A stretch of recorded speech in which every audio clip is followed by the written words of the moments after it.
A career day visit at a local elementary school almost turned into a crime for a member of the San Antonio Police Department. It happened after someone posted a picture of a civilian employee wearing a badge and a gun on an SAPD Facebook page.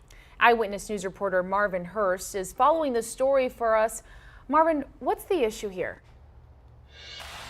Hey guys, you know, any employee of the San Antonio Police Department can buy or carry a badge within department policy and the law, of course, but no civilian employees can bring a gun on duty at all. If so, they face termination and criminal prosecution. Martin Rodriguez is described as a hardworking model employee of the San Antonio Police Department. He's a civilian worker assigned to SAPD's North Substation as a crisis response team member. His job is to help police with domestic violence calls as a caseworker. They're primarily concerned with helping with a threat assessment plan, helping with support in offering different services that are available, victims advocacy, counseling, referrals. Rodriguez nearly lost his important job on November 3rd. According to police, he and an officer went to Driggers Elementary School for Career Day. The presentation to nearly 100 students was about SAPD, domestic violence, and bullying. Afterward, Rodriguez took this picture wearing a police polo, a badge, and a gun.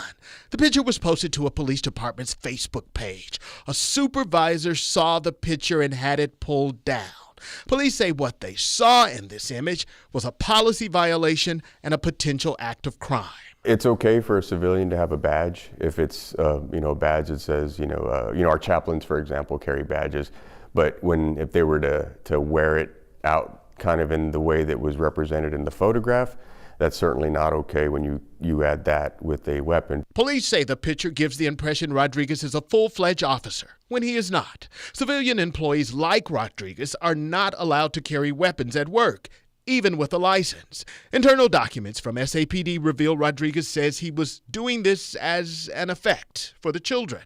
The department almost fired him, but after listening to his story, gave him a 10-day unpaid suspension instead. Police also forwarded a weapons charge to the Bexar County DA for possible prosecution.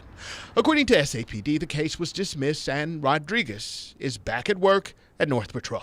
I know there was some, and there may be some questions that people say, well, why wasn't he charged with impersonating a police officer?